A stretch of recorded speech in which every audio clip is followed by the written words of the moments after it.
சக்தி, என்னாச்சு? ஒண்ணும் இல்லம்மா. ஒண்ணு இல்லையா? இவ்ளோ ரத்தம் போயிட்டு இருக்கு.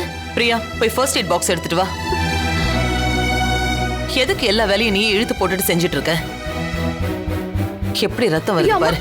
அதெல்லாம் வேண்டாமா, இதெல்லாம் பிரியா பண்ணிடுவா. சக்தி, நீ கொஞ்ச நேரம் சும்மா இரு. இதுல என்ன இருக்கு?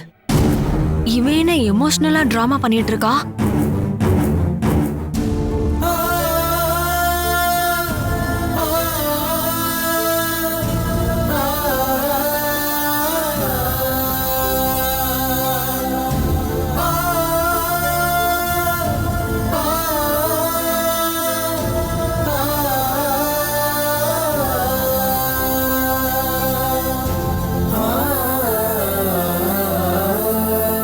சக்தி, இனிமே இந்த மாதிரி எல்லாம் பண்ணாத.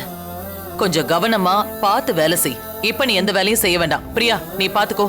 இந்தா.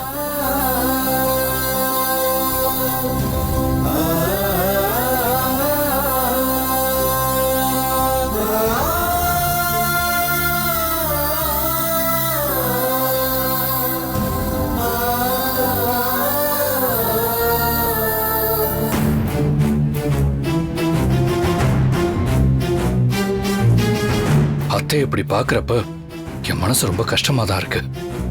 ஆனா அதே நேரத்துல இன்னும் உன் மேல இருக்கிற கோவம் எனக்கு குறையல. எப்படி சக்தி உன்னால இப்படி இருக்க முடியுது? உன் புருஷன் இன்னொருத்தி கழுத்துல தாலி கட்டுறதுக்கு நீ இந்த கல்யாணத்துல எல்லாத்தையும் இழுத்து போட்டு செய்யற. இந்த குடும்பம் உலகத்துல வேற யாருக்குமே நடக்காது. ஆனா உனக்கு நடக்குது.